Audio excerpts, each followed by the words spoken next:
Olá pessoal, bem-vindos ao nosso giro semanal sobre o mercado financeiro. Semana de alívio na inflação, tanto aqui no Brasil quanto lá nos Estados Unidos. Aqui no Brasil nós tivemos a divulgação da nossa prévia da inflação oficial, que é o IPCA 15, registrou alta de 0,39%, abaixo do 0,43% que era esperado pelo mercado. Nos últimos 12 meses, o nosso IPCA 15 acumulou uma alta de 4,06%. Mais uma vez, o grupo de alimentos e bebidas foi o que mais contribuiu para essa alta da nossa inflação. Por outro lado, a pressão no preço dos alimentos em relação à tragédia no Rio Grande do Sul foi menor do que o esperado.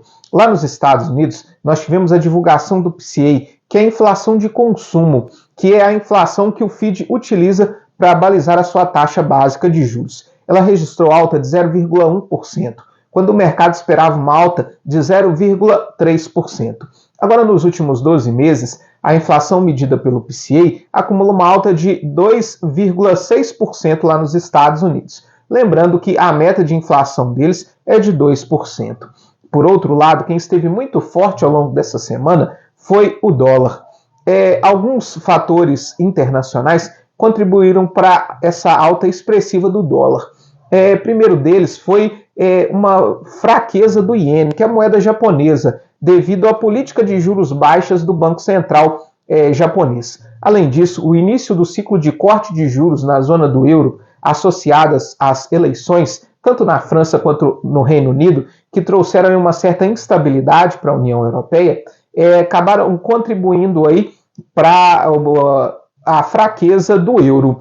E isso acabou fortalecendo o dólar, já que a expectativa é que os juros nos Estados Unidos se mantenham mais altos e por mais tempo. Isso faz com que os investidores comprem dólar para poder investir na renda fixa dos Estados Unidos.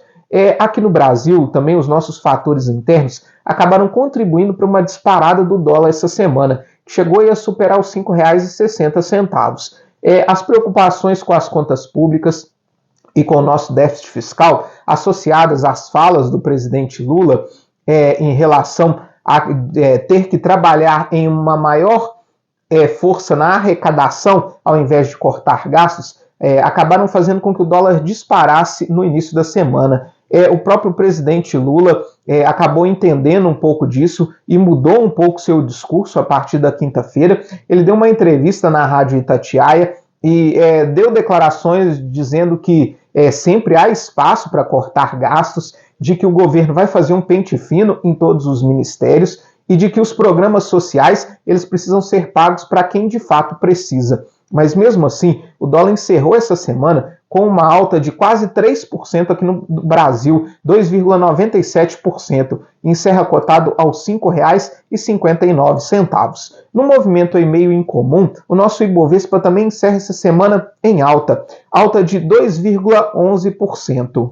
Nós tivemos ainda a divulgação da ata da última reunião do Copom, que reforçou aquilo que foi dito no comunicado logo após a reunião, de que o cenário global ele é de incerteza. Existem também as incertezas domésticas, e isso acaba causando aí a desancoragem das expectativas de inflação. Por isso, a taxa de juros precisa ser mantida num patamar contracionista para conseguir trazer as expectativas da inflação para o centro da meta. E falando da nossa meta de inflação, nós tivemos a divulgação essa semana do decreto do presidente Lula, que mudou a fórmula de análise da nossa meta de inflação. Ela deixa de ser analisada pelo ano calendário e passa a ser uma meta contínua de inflação, onde vão ser analisados sempre os últimos 12 meses. Isso aí visa com que a meta de inflação possa aí refletir as oscilações de curto prazo do mercado. Além disso, o Comitê Monetário Nacional acabou avalizando a taxa de 3% para a nossa meta de inflação, com um intervalo de tolerância de 1,5 percentual, o que já era feito anteriormente. Além disso, estabeleceu que qualquer mudança na meta de inflação ela precisa ser anunciada com 36 meses de antecedência. Essa mudança para a meta de inflação contínua, ela foi bem vista pelo mercado, porque é capaz aí de perceber as oscilações de curto prazo e mostra aí um horizonte mais relevante em relação à nossa meta de inflação. Falando das contas públicas, a nossa arrecadação federal teve uma alta de 10,46% em relação ao mês de maio do ano anterior. Foi uma arrecadação de 202,9 bilhões de reais só no mês de maio pelo governo federal. Mas, por outro lado, o déficit primário do governo central, que inclui aí as contas do governo federal, do Tesouro Nacional e do Banco Central, registrou mais uma vez déficit. E esse déficit atingiu 2,53% do PIB nos últimos 12 meses. Foi um déficit aí de 61 bilhões de reais.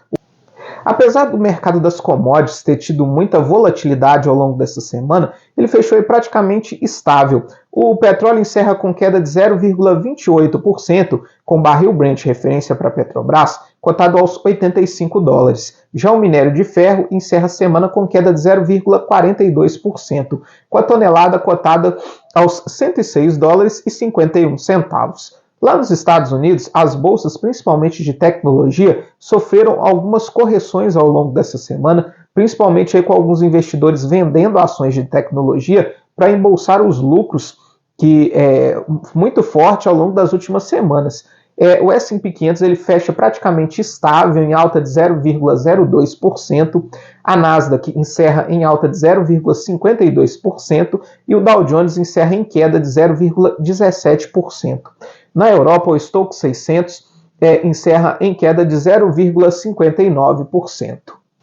O dólar mais forte aqui no Brasil, ele acabou mexendo bastante com o nosso mercado de renda fixa. Os juros futuros acabaram ficando aí bastante pressionados essa semana, com o DI para janeiro de 2025 tendo uma alta de 0,19 pontos percentuais, encerrando essa semana cotado a 10,77%.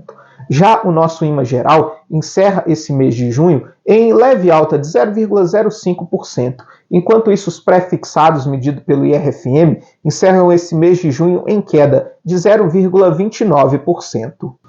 Nós tivemos ainda a divulgação do nosso IGPM, que é o índice de inflação medido pela Fundação Getúlio Vargas. Mesmo apresentando uma desaceleração em relação ao mês passado, registrou alta de 0,81%. E agora, no acumulado dos últimos 12 meses, registra alta de 2,45%, mostrando aí que a gente começa a ter uma pressão nos preços do atacado. Resta saber se essa vai ser uma pressão só momentânea ou se vai ser mais constante, o que pode impactar futuramente os nossos índices oficiais de inflação. Nós tivemos ainda a divulgação do nosso CAGED, que é o número de vagas de emprego com carteira assinada. Nós tivemos a criação de 131 mil vagas de emprego com carteira assinada, ligeiramente abaixo daquilo que o mercado esperava. Mas mesmo assim, a nossa taxa de desemprego no trimestre encerrado esse mês registrou queda e agora está em 7,1%. É o menor índice desde 2014. Nós tivemos ainda a divulgação do PIB dos Estados Unidos do primeiro trimestre. Registrou alta de 1,4%. E apesar disso aí representar uma desaceleração em relação aos trimestres anteriores, veio acima do 1,3% esperado pelo mercado, mostrando que a economia norte-americana ainda continua forte. E falando nos Estados Unidos, nós tivemos o primeiro debate presidencial entre o ex-presidente Donald Trump e o atual presidente Joe Biden. E preocupou muito em relação a esse debate o péssimo desempenho do atual presidente Joe Biden, mostrando aí muita dificuldade para responder as perguntas, o que faz até mesmo o Partido Democrata cogitar a sua substituição para as eleições dos Estados Unidos, que acontecem no mês de novembro e devem mexer bastante aí com o mercado financeiro até lá. Para a semana que vem, nós temos a divulgação dos dados do emprego nos Estados Unidos, inclusive o payroll, que é o número de vagas criadas pelo setor urbano dos Estados Unidos, é considerado aí um termômetro da economia norte-americana. Nós também temos a divulgação dos índices de inflação da zona do euro. Também na Europa acontecem eleições muito importantes para o parlamento do Reino Unido e da França, o que deve trazer uma certa instabilidade para o euro já no início da semana, já neste domingo. E também nós vamos ter aí o Fórum Internacional com os presidentes dos bancos centrais, que podem dar aí um rumo em relação aos juros das principais economias globais. Muito obrigado e até a próxima semana.